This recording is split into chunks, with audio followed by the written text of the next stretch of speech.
Assalamualaikum warahmatullahi wabarakatuh. Sahabat sekalian yang berbahagia, kita kembali ke masalah Palestina. Dikabarkan oleh hidayatullah.com pada Sabtu 15 Mei 2021 pukul 20.34 WIB bahwa serangan udara Israel menghancurkan kantor media Al Jazeera dan Associated Press di Gaza. Ini tentu merupakan satu bentuk serangan yang cukup mengundang pertanyaan. Di jpnn.com ditulis judul "Keterlaluan Israel juga menghancurkan kantor media di Gaza". Pertanyaannya, mengapa media yang diserang atau kantor media yang dihancurkan? Ya, pada berita itu disebutkan diantaranya serangan udara Israel menghancurkan gedung bertingkat tinggi di kota Gaza yang menampung kantor The Associated Press dan saluran media lainnya pada hari Sabtu 15 Mei 2021. Langkah terbaru oleh militer untuk membungkam pelaporan dari wilayah itu di tengah pertempurannya dengan kelompok faksi pembebasan Hamas. Jadi disebutkan membungkam pelaporan.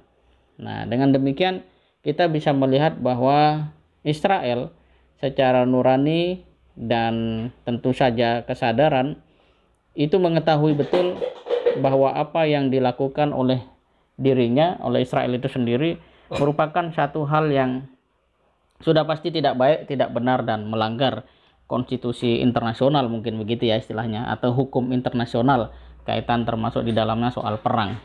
Nah, apa target daripada Israel kira-kira dengan menghancurkan gedung media itu atau kantor media itu?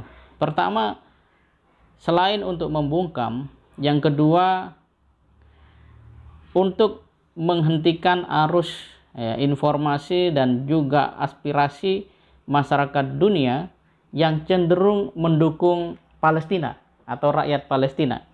Karena kita ketahui di beberapa tempat pemimpin negara bahkan rakyat ya dari berbagai negara di belahan dunia ini telah memberikan satu aksi protes yang jelas bahwa apa yang dilakukan oleh Israel menyerang kaum muslimin yang sedang itikaf di masjid atau beribadah di masjid merupakan satu bentuk tindakan terorisme, barbarian, dan atau sebuah tindakan yang tidak manusiawi. Ini disadari oleh Israel sebagai satu hal yang kalau dibiarkan atau tidak dibendung akan memberikan efek kerugian yang luar biasa. Itu yang boleh jadi menjadi satu target utama. Namun demikian, ketika pilihan ini diambil oleh Israel, sebenarnya dia sedang juga mengarah pada satu kerugian yang lebih nyata.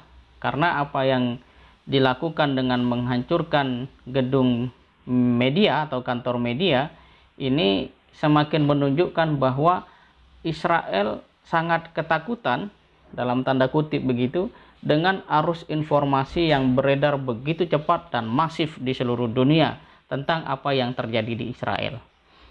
Kalau ini dibiarkan, maka Israel ya dengan segenap upayanya akan gagal mendapatkan legitimasi bahwa negaranya merupakan korban dalam kasus agresi militer yang selama ini berlangsung.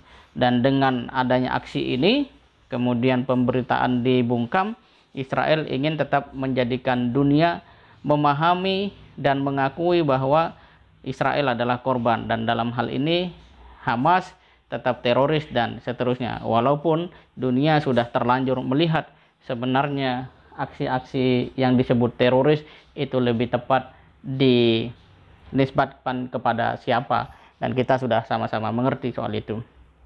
Nah, berikutnya adalah kita melihat bahwa sesungguhnya kekuatan media sosial memiliki satu hal yang betul-betul mendapatkan perhatian dan diperhitungkan oleh pemerintahan Israel itu sendiri.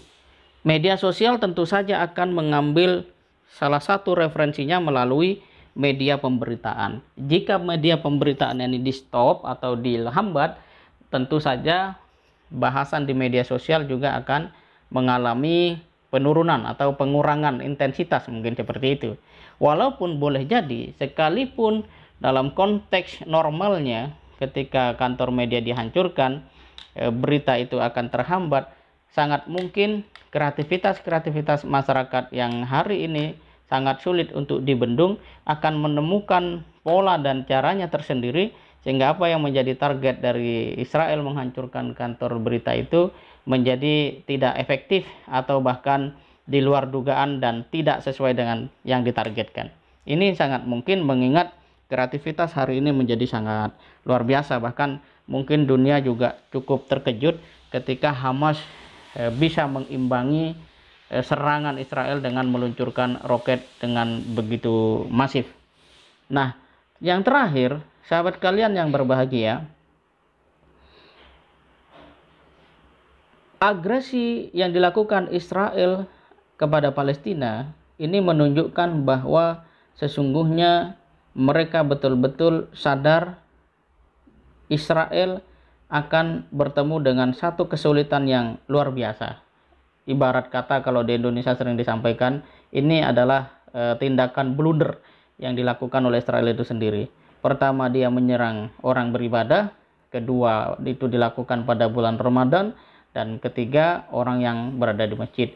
Tentu saja tindakan seperti ini dinilai dan ditimbang oleh logika maupun keyakinan agama manapun di dunia adalah satu tindakan yang tidak bisa dibenarkan. Beruntung seluruh dunia telah melihat secara objektif apa yang sesungguhnya terjadi di Palestina, dan karena itu Presiden Jokowi juga mengecam, mengutuk, dan meminta serangan itu segera dihentikan. Bahkan beberapa kepala negara itu juga melakukan hal yang sama, bahkan mungkin jauh lebih serius. Pada akhirnya kebenaran menjadi satu hal yang penting untuk kita ketahui, kemudian kita sebarkan agar segala bentuk tindak kejahatan dapat dihentikan secara cepat dan mereka yang tertindas tidak berdosa dapat segera kita selamatkan. Demikian sahabat, semoga bermanfaat. Assalamualaikum warahmatullahi wabarakatuh.